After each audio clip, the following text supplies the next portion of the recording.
This is my favorite rotary pull down ever. Everyone and their dog has sagittal plane pull downs where you're pulling in a sagittal plane.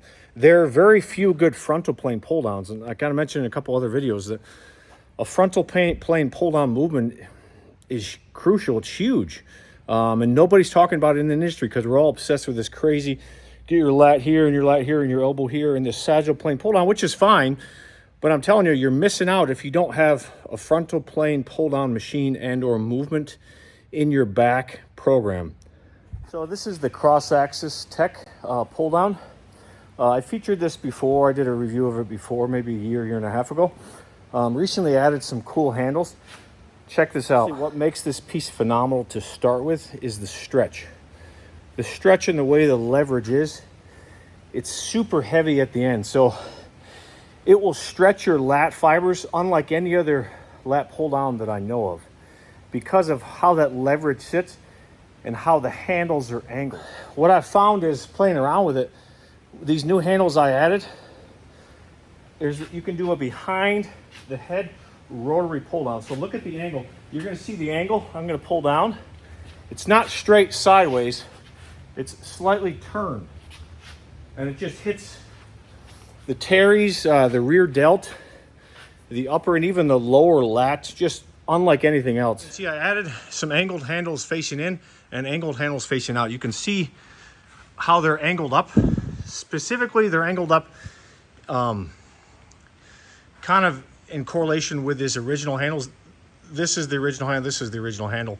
Because they're angled up, you'll see that it literally rotates your lats around and it becomes super heavy at the very top position, and you're getting this crazy stretch mediated hypertrophy.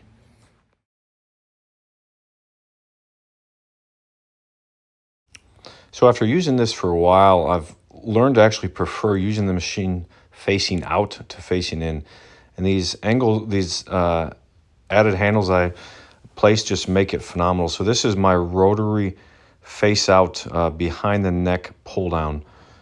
Because the handles are angled and because the way my body is positioned, you're not only getting the upper back recruitment, you actually are getting some lat recruitment. The potential challenge with the original handles is you're getting just straight horizontal adduction of the upper arm, which is really more just a mid-trap, teres, rhomboids, and very little lat. This is me using the original handle. You can see that's what happens with the original handle. It's still a phenomenal handle, but the angled handles that I've added allow you to actually recruit the lats. So it's almost like there's an externally rotated position you can appreciate there. It's just a very, very unique feel and stimulus, and the stretch is literally like none other. You can just sit there and hold the stretch and get a crazy growth stimulus. That's what I kind of like doing it. So see how the movement arm is straight parallel at the bottom, and it comes up a fair bit, so there's a good taper. So these are the other handles facing in. The beauty of these handles, again, they're added angled handles and they're long and they're facing up, is the stretch in addition to lat recruitment. Because they're not just straight to your side, they're slightly at a 45-degree angle-ish in front of you. You're definitely getting lat recruitment and not just upper back recruitment. That's the benefit of having these handles slightly in front and not just straight to the side. But just a phenomenal stimulation on this cross-axis tech lat pull-down machine. Doesn't get as much credit as it should, honestly.